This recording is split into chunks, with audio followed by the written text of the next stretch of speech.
Karen Whitfield blocked my ranch gate at sunrise, screaming about a $5,000 fine for brick red paint. She brought her lackeys, waved citations like a maniac, and threatened my chickens, my grandfather's legacy. But she stood where my tractor needed to go. I'd had enough. That morning, I started the engine. She didn't expect it to move forward, or what came after. This war ended with her Mercedes in a ditch. Where are you watching from? Drop a comment. This story about an HOA president losing her mind gets way worse than you think. My name is Tom Sullivan, and I've been living on this 20-acre farm for the past 10 years, ever since my grandfather left it to me in his will. Karen sneered at my gate, the same red my grandfather painted when he returned from war. Rules are rules, she spat. But our farm stood here since 1952, long before her McMansion kingdom. I gripped my coffee, remembering his words. This red means we choose, not follow. The place sits on the edge of Willow Rest Heights, a neighborhood that used to be pure farmland until about 15 years ago when developers started building McMansions everywhere. The HOA was established 5 years ago, and Karen Whitfield won the presidency by promising to clean up the area.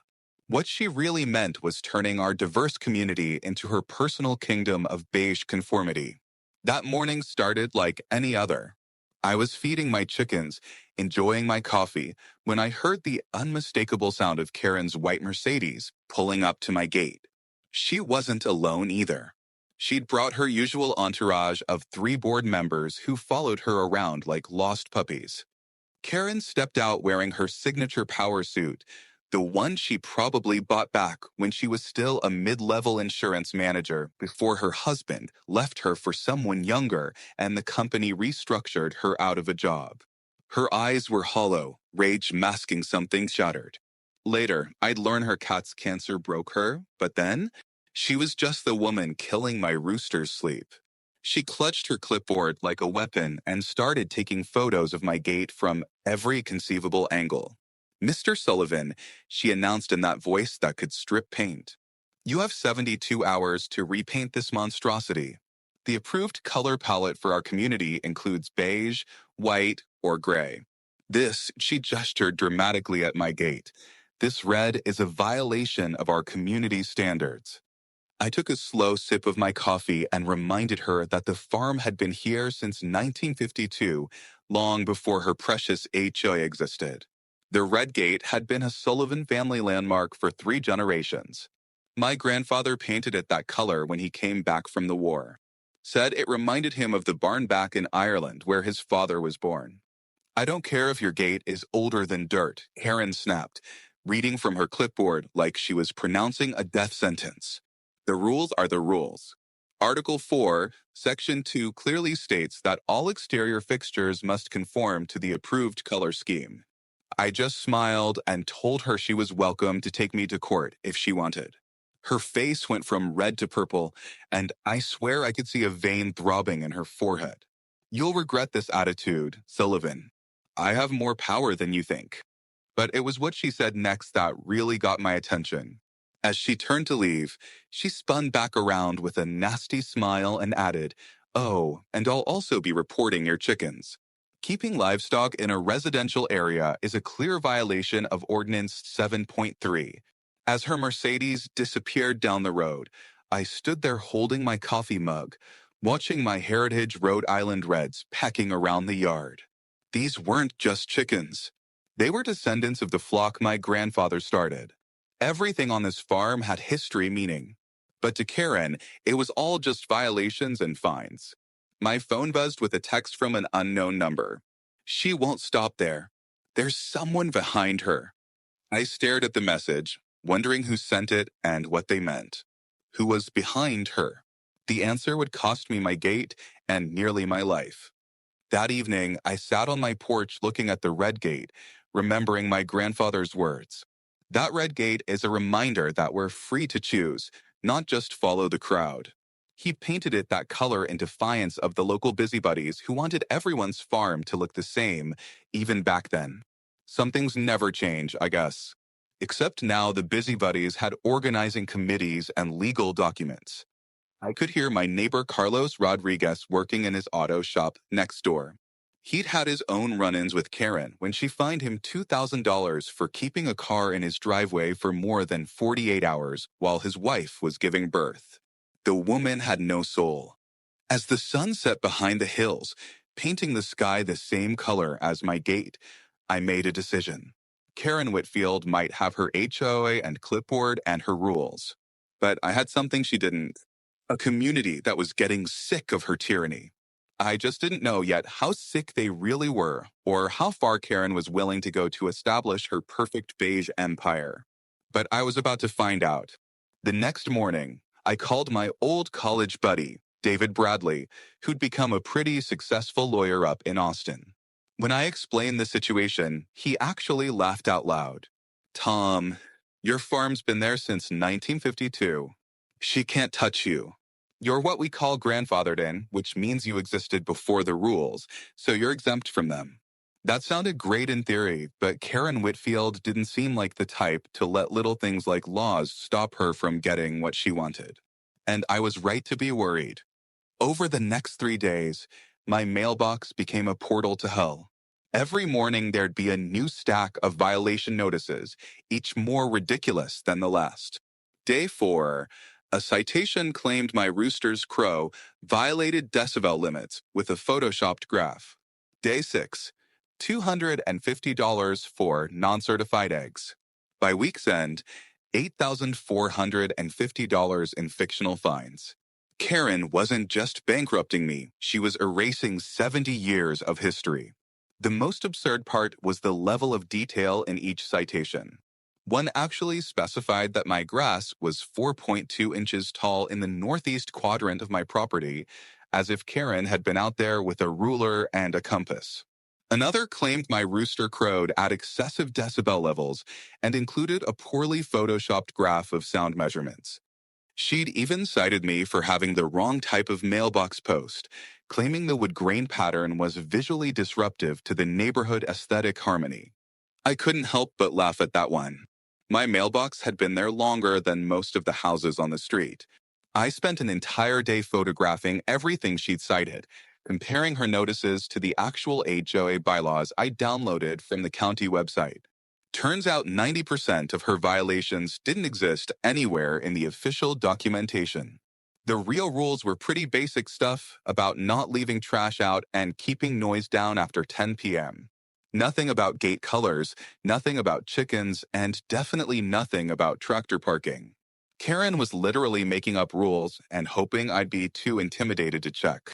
Well, she'd picked the wrong farmer to mess with. The monthly HOA meeting was held at the community center, and I showed up with a briefcase full of evidence.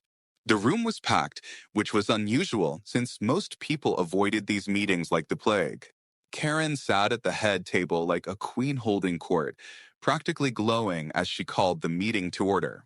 When she got to new business, she couldn't wait to tell everyone about the violations at the Sullivan property. She stood up, adjusted her jacket, and launched into a speech about maintaining property values and community standards. Some people, she said, looking directly at me, think they're above the rules that the rest of us follow. That's when I stood up. I'd like to address these alleged violations, I said, pulling out my stack of papers. I have here the official HOA charter from 2019. Interestingly, there's nothing in here about gate colors or banning chickens. Miss Whitfield, where exactly did these rules come from? The room went quiet. Karen's face went pale, then red, then pale again. They're new amendments, she stammered, passed by the board. I asked when these amendments were passed and requested to see the meeting minutes. Karen started shuffling papers frantically. I don't have them with me right now.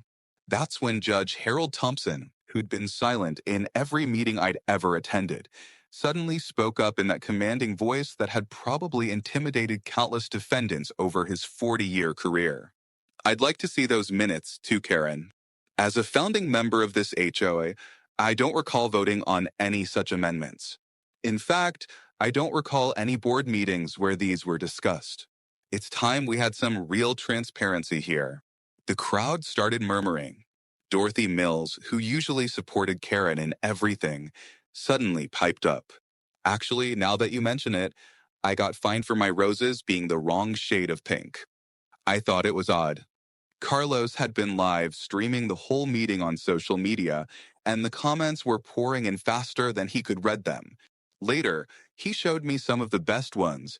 Karen got exposed, and Judge Thompson destroyed her with facts and logic. My personal favorite, everyone's got a Karen in their neighborhood. The meeting descended into chaos as more people started sharing their stories of bizarre fines and made-up violations. Karen tried to regain control, banging her gavel like a mad auctioneer, but it was too late. The revolution had begun. As the meeting broke up, Karen gathered her papers with shaking hands. She marched up to me, her face twisted with rage. Fine, Sullivan. You want to play lawyer? I'll show you what real power looks like. She stormed out, but not before I heard her on the phone in the parking lot talking to someone. Whiskers. Mommy's not going to let them beat us. No, we're going to show them all. I wondered if Whiskers was her cat or if she'd finally cracked under the pressure. Turns out it was both. Judge Thompson approached me as I was leaving. Tom, he said quietly, your grandfather helped me once a long time ago. I think it's time to return the favor. Come by my house tomorrow. There are things about Karen's leadership you need to know. As I drove home that night, I felt like I'd won the first battle, but something told me the war was far from over. Karen Whitfield didn't strike me as someone who took defeat gracefully, and I was about to learn just how right I was. Karen's revenge started at 5:30 the next morning. I was jolted awake by someone doing jumping jacks right outside my gate. There she was in hot pink spandex, coincidentally choosing my gate as her exercise spot. When I came out with my coffee, she smiled sweetly and said, "Oh, hello, Tom. Just getting my morning cardio in. Public sidewalk, you know. Perfectly legal." She'd done her homework this time. The sidewalk was indeed public property, and she had every right to be there, even if her real purpose was to wake up my roosters and annoy the hell out of me. This became her new routine. Every morning at 5:30 sharp, Karen would show up for her workout, complete with a Bluetooth speaker blasting the most obnoxious pop music she could find. I tried to ignore it, but after a week of sleep deprivation, I decided I could play this game too. I set up my own speaker system and started blasting classic country music whenever she showed up. Turns out Karen absolutely hated country music. The look on her face when Johnny Cash started singing about shooting a man in Reno was almost worth the early wake-up calls. The psychological warfare escalated quickly. She began leaving anonymous reviews on every local farming website, claiming my eggs were contaminated and my produce was grown in unsanitary conditions. She'd call random government agencies to report imaginary violations, forcing me to deal with inspectors every other day. The FDA showed up because someone reported I was running an unlicensed food processing facility. The inspector took one look at my 6 chickens and burst out laughing. Someone really has it out for you, he said, buying 2 dozen eggs before leaving. Even the inspectors were starting to feel sorry for me. But the jogging was just the beginning of her psychological warfare campaign. She hired a pest control company to spray chemicals right along our shared fence line, always timing it for when my chickens were out feeding. She sent me gifts through the mail, like a book called How to Be a Good Neighbor with passive-aggressive highlights throughout.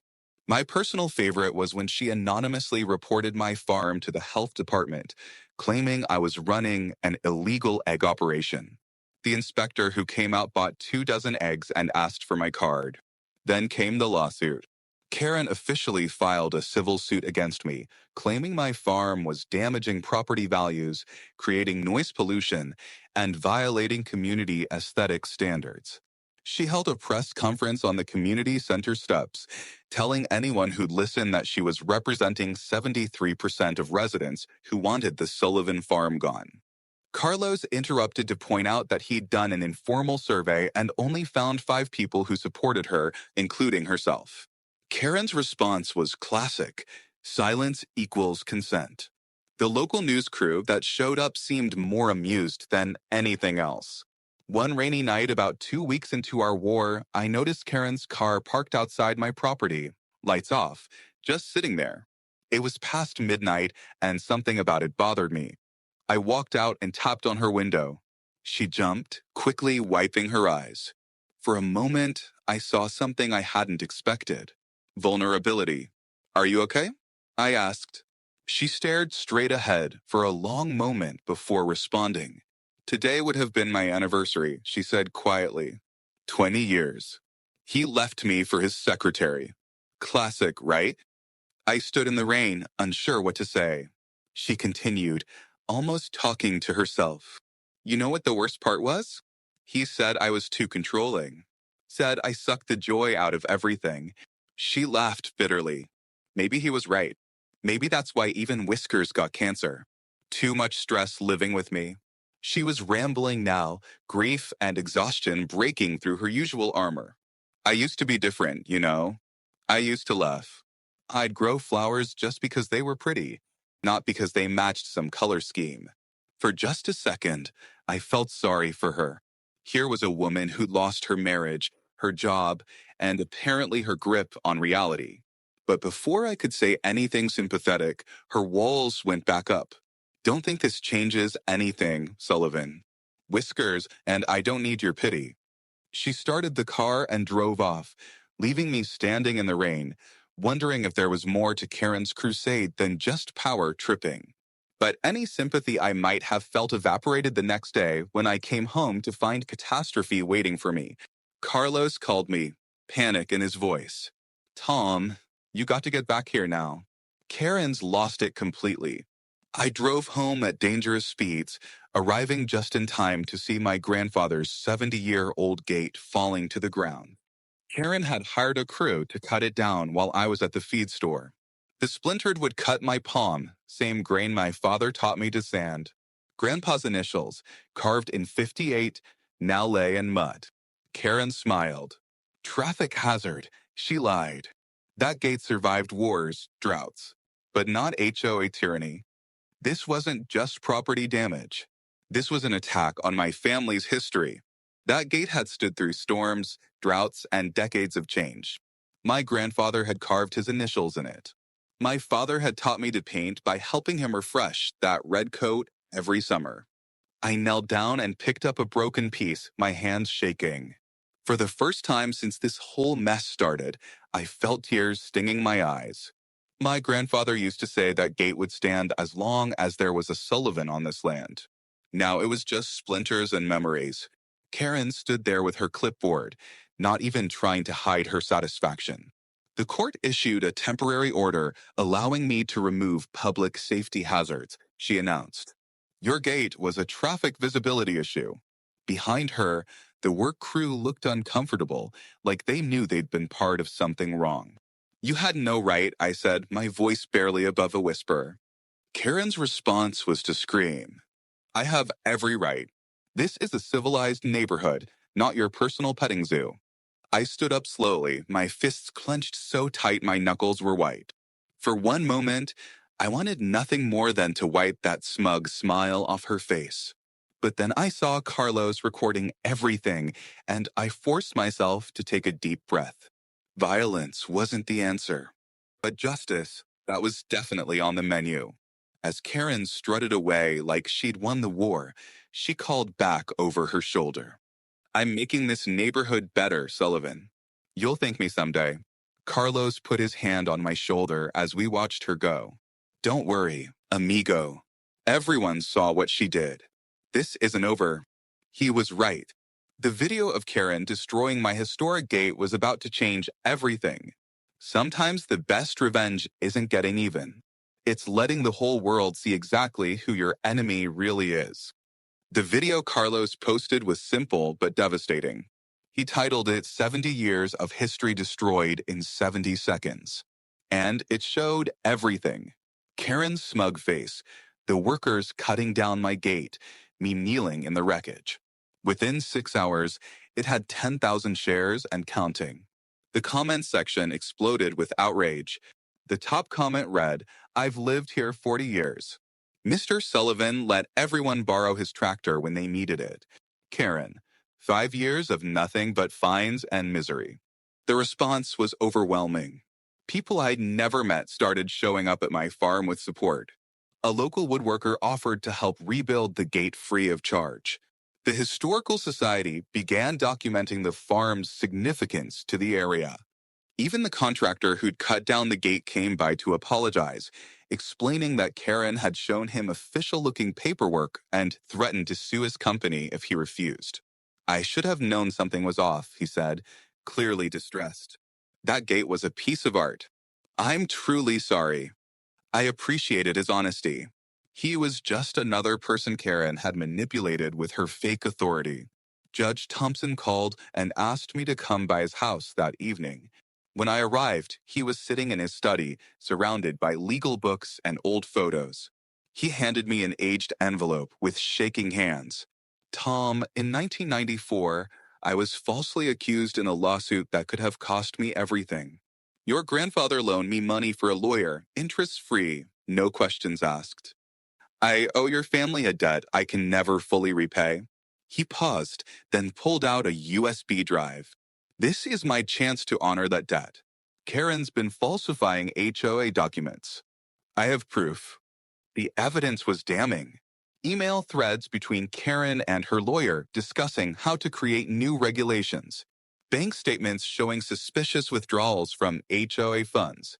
And worse, Judge Thompson had been quietly documenting everything for months. I stayed silent too long, he admitted. But when she destroyed the Sullivan Gate, that was the final straw. Your grandfather built that gate with his own hands. I helped him paint it the first time. He looked older suddenly, weighed down by regret. I should have stood up to her sooner. Meanwhile, Karen was getting desperate. She knew the walls were closing in, so she played her next card, reporting me to the IRS for alleged tax evasion on my egg sales. The accusation was that I was running an unreported cash business. What Karen didn't know was that I'm meticulous about records. When the IRS agent showed up, I presented 10 years of perfectly documented sales, every dozen eggs accounted for, every dollar reported. I even had receipts for the chicken feed. The agent left with a dozen fresh eggs and a bemused smile. But the IRS visit gave me an idea. If Karen wanted to play the bureaucracy game, I could play it too. I filed formal complaints with every relevant agency about her actions. The state attorney general's office was very interested in the embezzlement allegations. The Department of Agriculture wanted to know more about her harassment of a working farm. Even the ACLU reached out, intrigued by the civil rights implications of her targeted enforcement. Karen had awakened a bureaucratic hydra, and every head was now turned in her direction. Karen's next move was even more desperate. She confronted Judge Thompson at the grocery store, hissing threats about revealing his affair from 1987. The judge just chuckled. Karen, my wife, has known about that for 35 years. We worked through it, went to counseling, and came out stronger. You'll have to do better than ancient history. That's when Dorothy Mills decided she'd had enough. She approached me at the farmer's market with her own story. Tom, I can't stay quiet anymore, Dorothy said, looking nervously over her shoulder. Karen fined me $300 because my roses were too red. I've been growing those roses for 20 years, won prizes at the county fair, but according to her, they clash with the neighborhood aesthetic. She pulled out a folder full of bogus fines. I'm not the only one. She's been targeting anyone who doesn't vote her way. By the end of the day, I had a dozen similar stories from neighbors too scared to speak up before. The momentum was building, and Carlos, brilliant madman that he is, decided to capitalize on it. He organized what he called the Red Gate Festival right in front of my farm. Within days, it became the event of the season. Kids were painting red gates on poster board. I was giving free tractor rides. Someone was selling t-shirts that said, "My gate, my choice," with a badly photoshopped picture of Karen's scowling face. The festival was part protest, part celebration, and completely legal. Carlos had gotten all the proper permits. Karen, of course, called the police to shut it down, but Deputy Maria Santos just shrugged when she arrived. They have all the right paperwork, Miss Whitfield. What do you want me to do? Arrest children for face painting. I couldn't help but notice that Deputy Santos bought one of the t-shirts before she left. The festival was a massive success, but it was what happened during the event that really changed the game. A well-dressed man approached me during the festivities and handed me a business card. Sunrise Development. It read, Mr. Sullivan, we're very interested in your situation. Be careful with Miss Whitfield. She's not working alone. Before I could ask what he meant, he disappeared into the crowd. I pocketed the card, a chill running down my spine despite the warm evening. What did a development company have to do with HOA drama?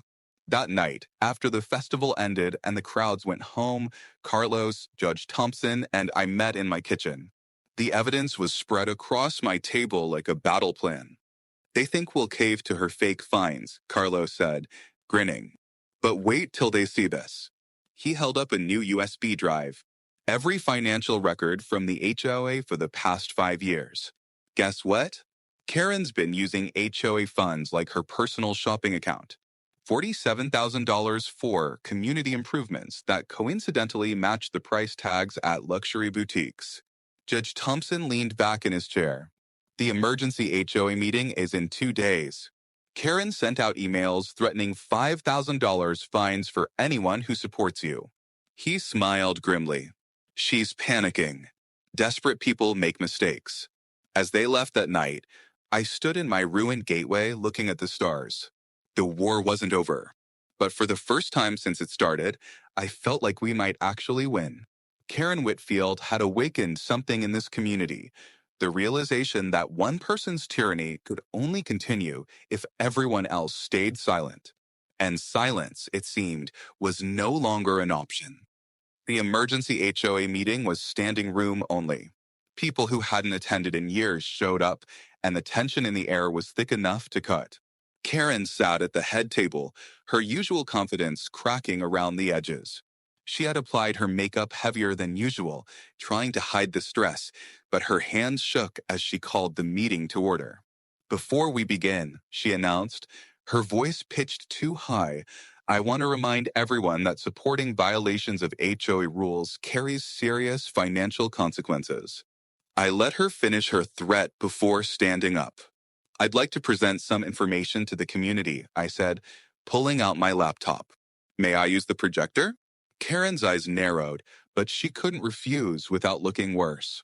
As I connected the USB drive, she fidgeted with her papers, muttering something under her breath. The first video started playing, and the room went dead silent. It was security camera footage from the HOA office, crystal clear and damning. The footage was even worse than I'd expected. Not only did it show Karen stealing money, but it captured her in unguarded moments that revealed the depth of her deception. In one clip, she was on the phone laughing about those idiots who actually think HOA rules matter. In another, she practiced crying in the mirror, preparing for a performance at a board meeting where she'd claim financial hardship to avoid an audit. The most damning clip showed her meeting with someone and saying, once we force out Sullivan, the rest will fall like dominoes. Then Sunrise can move in. The first video showed Karen opening the HOA safe, counting out cash, and stuffing it into her designer purse.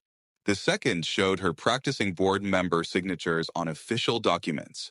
The third, and most devastating, showed her meeting with a representative from Sunrise Development, accepting a thick envelope that she quickly hid in her bag. The timestamp showed this was just last month. Gasps echoed through the room as people realized what they were watching. Turn it off.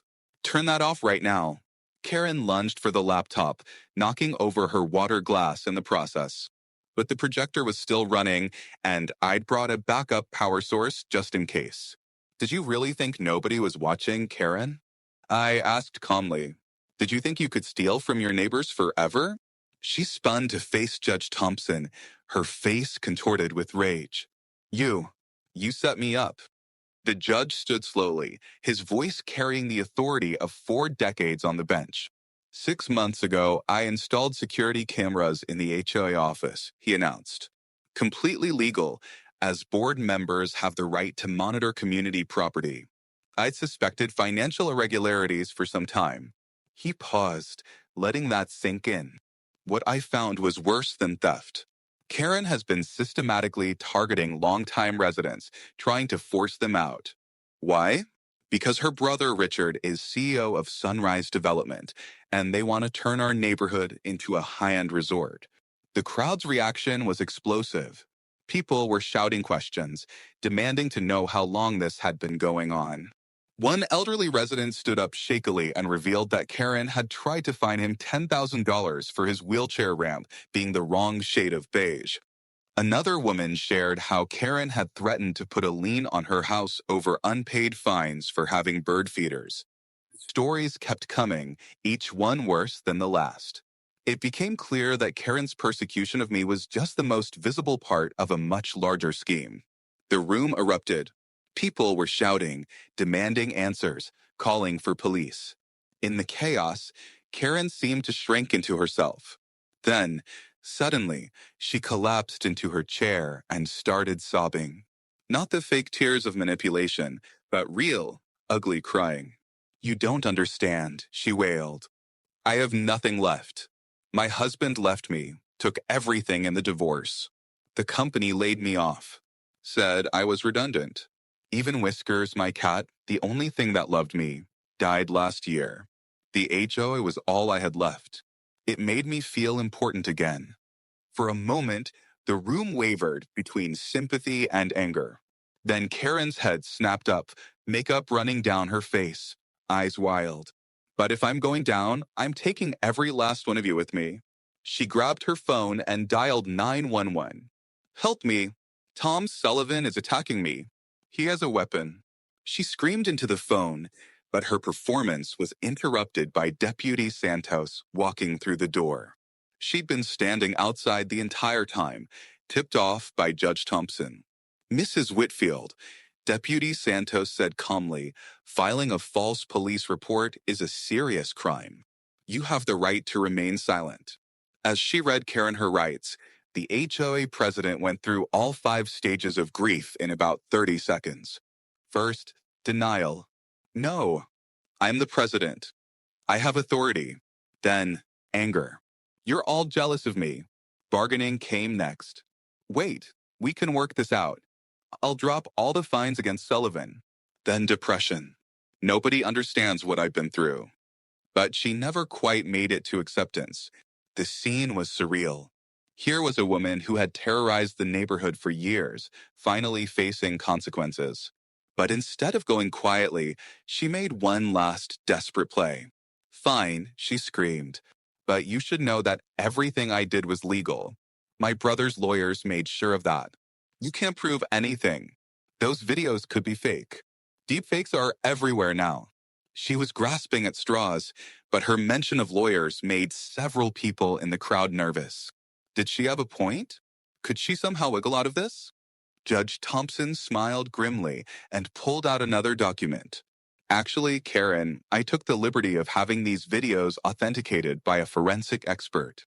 I also have a sworn affidavit from 3 board members stating they never signed the documents you forged their signatures on.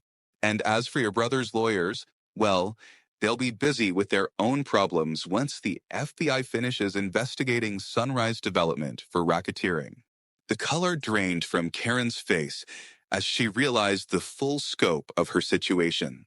As Deputy Santos let her out, Karen turned back one last time. She looked directly at me and whispered something that made my blood run cold.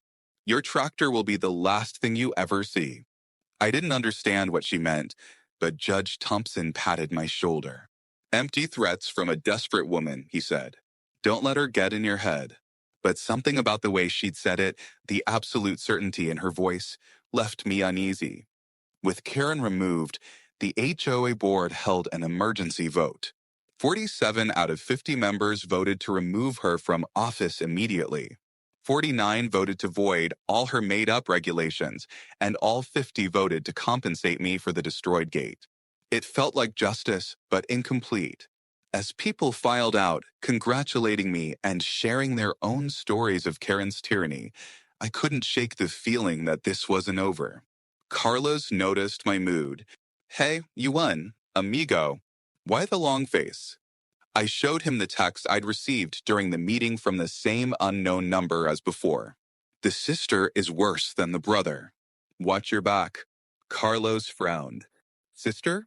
I thought Richard was her only family. That's when it hit me. We'd been so focused on Karen and her brother's development scheme that we'd missed something. Who else was involved? And more importantly, what did they want with my farm? That night, I couldn't sleep. I kept replaying Karen's threat about the tractor, wondering what she meant.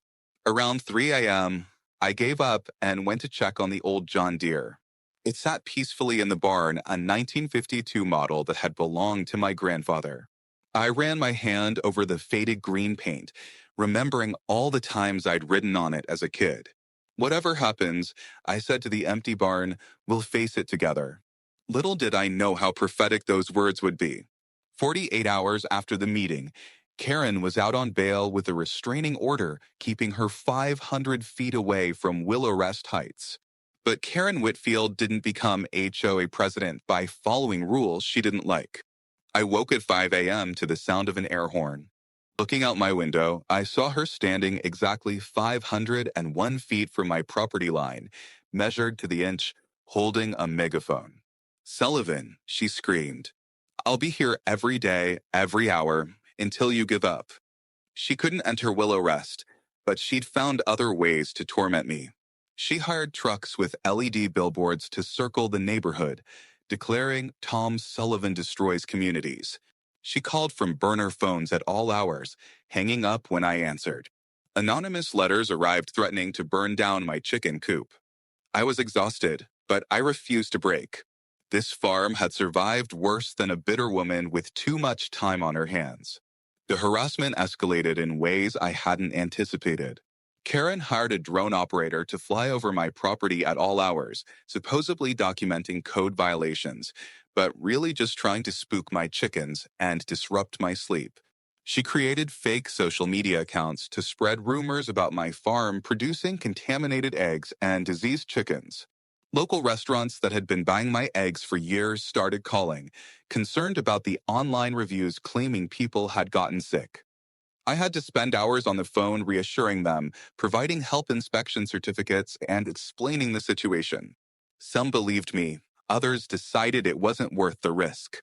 Then, Judge Thompson uncovered the missing piece of the puzzle.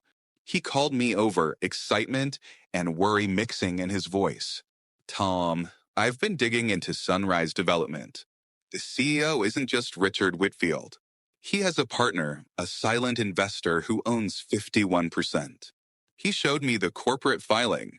Rebecca Whitfield Chin, Karen's sister, married to a wealthy developer from Dallas. She's been funding Karen's whole operation. The pieces clicked into place. This wasn't just about one woman's power trip. It was a coordinated attack on our community.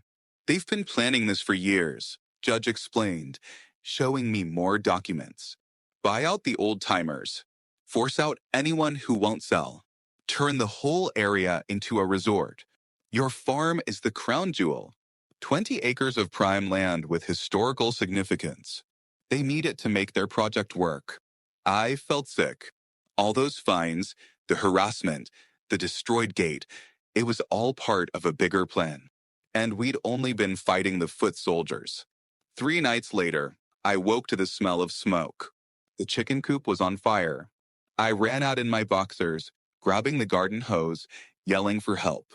Carlos appeared with a fire extinguisher, and together we managed to save the chickens, though the coop was a total loss. My Heritage Rhode Island Reds huddled together, traumatized but alive. The security cameras had been spray-painted black, but Carlos had been smart enough to set up a backup camera from his property. The footage was grainy, but showed a figure that looked suspiciously like Karen sneaking away. The fire investigator who came out the next morning found evidence of accelerant, confirming it was arson. But without clear footage or physical evidence linking it to Karen, there wasn't enough for an arrest. "I'm sorry, Mr. Sullivan," he said, shaking his head. "I know who probably did this. We all do, but probably doesn't hold up in court." The frustration in his voice matched my own. Everyone knew Karen was escalating to dangerous levels, but the law required proof beyond reasonable doubt. Meanwhile, she was free to continue her campaign of terror, always staying just barely on the right side of what could be prosecuted. "It's not enough for court," Deputy Santos said sadly when she arrived. "The video's too distant. Could be anyone in a similar build." She looked frustrated, caught between knowing the truth and being bound by legal evidence. "Tom, I want to help, but my hands are tied by the law." Then she gave me a significant look. Of course, if someone were to block a public road and someone else needed to clear it for emergency access, well, that would be different. I spent the next day rebuilding a temporary shelter for my chickens and thinking about Deputy Santos's words. As I worked, neighbors stopped by with supplies, food, and support. Dorothy Mills brought lumber, the Johnsons donated chicken wire, and even people I'd never spoken to before showed up to help. "We're tired of being pushed around," one elderly man said. "First they come for the farmers, then they come for the rest of us." By evening, my chickens had a new home built by the community Karen had tried to control. The rebuilding became something more than just replacing a structure. It became a symbol of resistance. People who'd been afraid to stand up to Karen were now openly defying her legacy. They painted their own gates red, put up chicken coops in their backyards, and planted gardens full of non-approved flowers. The HOA rules that Karen had weaponized were being ignored en masse. It was a beautiful sight, watching a community reclaim its freedom, one small act of defiance at a time. But I knew this wasn't over. Karen had escalated to arson. And even if I couldn't prove it in court, everyone knew who was responsible. I made a decision that night. No more playing defense. It was time to end this, one way or another. I serviced the old tractor, checking every bolt, every fluid level. My grandfather's machine had never let me down, and I had a feeling I'd need it soon. Tomorrow, I told Carlos, who'd stayed to help. One way or another, this ends tomorrow. I spent that night planning, thinking through every possibility. Karen was desperate now, dangerous. But desperation makes people sloppy. And Karen Whitfield was about to make the biggest mistake of her life. As dawn approached, I stood by my newly rebuilt gate, painted the same defiant red as always. "She wants a war," I said to the rising sun. "Then let's give her one she'll never forget." The tractor sat behind the gate, fueled and ready, waiting for what we both somehow knew was coming. The next morning came with an ominous quiet. No air horn, no megaphone, no Karen. The silence was more unsettling than her harassment had been. I was installing the last hinge on my new gate when I heard it, the distinctive purr of a Mercedes engine, but something was different. This wasn't her usual drive-by harassment. This time she was coming straight for the gate. I could see her through the windshield, eyes wild, hands gripping the wheel. She was done with legal games. Now it was personal. The morning sun cast long shadows as I tightened the final bolt on my new red gate. That's when I heard it. The unmistakable sound of Karen's Mercedes. But this time, she wasn't stopping at the property line. She drove right up and parked her $90,000 car sideways across the public road, completely blocking the entrance to my farm. She stepped out wearing what looked like tactical gear, as if she was going to war, which I suppose she was. In her hand was a baseball bat and that ever-present megaphone. "Sullivan," she screamed through the megaphone, though she was only 20 feet away. "You have 10 minutes to tear down that gate, or I'll do it myself." I didn't respond, just kept working on the gate. This seemed to enrage her more. She started attacking my new gate with the baseball bat, screaming incoherently about property values and community standards. Each swing was wild, desperate, the actions of someone who'd completely lost touch with reality. I sighed and walked to the barn. The old John Deere started on the first try, diesel engine rumbling to life with a satisfying roar. Black smoke puffed from the exhaust as I drove it slowly toward the gate. Through the cab window, I called out calmly, "Miss Whitfield, you're blocking a public road. I need you to move your vehicle." She laughed maniacally. "You don't scare me, Sullivan. You won't do anything. Whiskers told me in a dream. You're all talk." She positioned herself in front of her Mercedes, arms spread wide like she was protecting her child.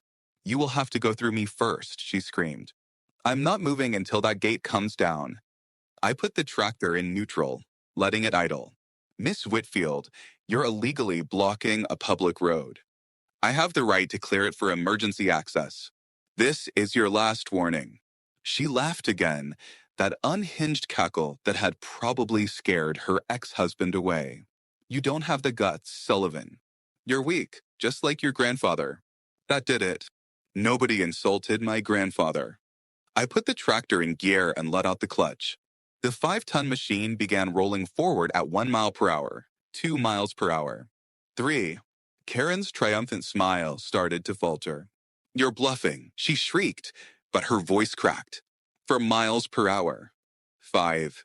Her eyes went wide as she realized I absolutely was not stopping. At the last second, she dove sideways just as the tractor's front loader made contact with her Mercedes. The sound was incredible. Crash. Metal crumpled like aluminum foil. Glass exploded outward in a shower of expensive fragments. The Mercedes, that symbol of Karen's perceived status, folded in half like a taco. The tractor pushed the wreckage off the road with ease, depositing it in the ditch where it belonged. I backed up, parked the tractor, and went back to working on my gate as if nothing had happened. "My car! My beautiful car!" Karen screamed, falling to her knees beside the wreckage. "Whiskers, if you can see this from heaven, look how they've destroyed me." By now, a crowd had gathered. Carlos was there with his camera, of course, and he'd been joined by dozens of neighbors who'd heard the commotion. Everyone was recording as Karen had a complete meltdown beside her crushed Mercedes. The footage would later show everything clearly: Karen illegally blocking a public road, me giving multiple warnings, her refusing to move, and the legal clearing of a traffic obstruction. Even her threats and admission of arson were caught on multiple cameras. Deputy Santos arrived within minutes, surveyed the scene, and shook her head. "Miss Whitfield, you parked illegally on a public road and refused to move when asked." Mr. Sullivan was within his rights to clear the obstruction.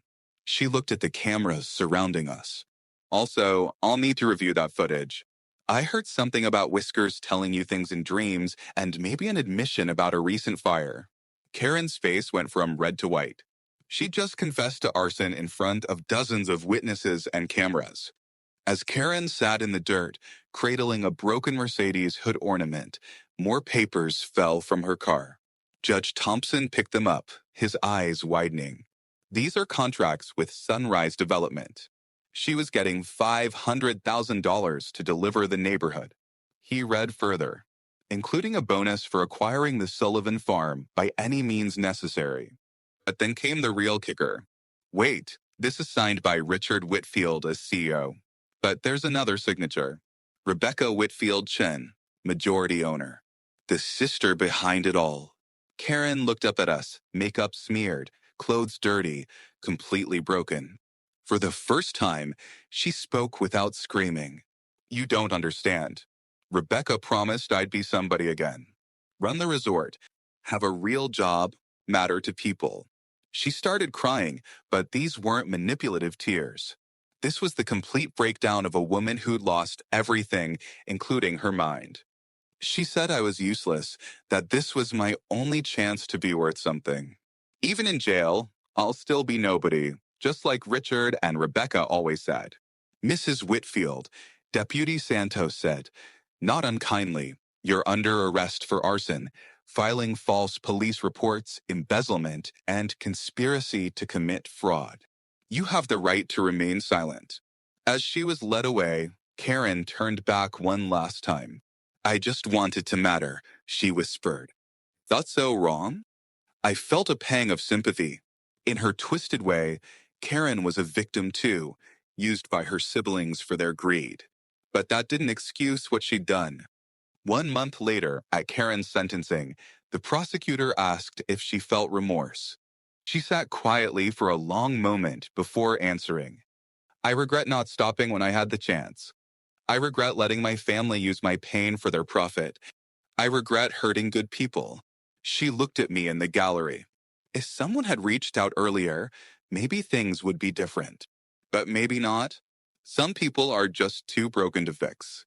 She got 3 years, reduced for mental health considerations and cooperation in the case against her siblings. The farm was designated a historical landmark, protected from development forever. The red gate stood proud with a new plaque. Freedom stands here. Since 1952, every neighbor got a Rhode Island red chick as a symbol of community resistance. The annual Red Gate Festival became a celebration of standing up to bullies, with the highlight being tractor rides for kids. Carlos sold my gate, my choice merchandise, donating proceeds to mental health services. Standing by his gate at sunset, I watched the old tractor that had saved my farm. Carlos joined me with 2 beers. Any regrets about the Mercedes? Carlos asked. I left. Freedom doesn't have a price tag, my friend. But if it did, it would definitely cost more than a German luxury car. We clinked bottles and watched the sun paint the sky red, matching the gate that had started it all. Dorothy Mills walked by with her prize-winning roses, now the reddest in 3 counties.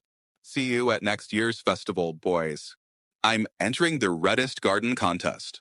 As the stars came out, I remembered my grandfather's words one more time. That red gate wasn't just about property rights or fighting HOAs. It was about the freedom to be different, to stand up for what's right, and to protect what matters. Sometimes that means facing down a bully. Sometimes it means showing mercy to the broken. And sometimes it just means putting your tractor in gear and moving forward, no matter who's in the way. Because in the end, as my grandfather knew, freedom is worth fighting for, even if you have to do it one red gate at a time. Grandpa was right. Freedom isn't free. It's painted red. It costs fines, all-nighters, tractor treads on a Mercedes, and the courage to move forward when bullies block your gate.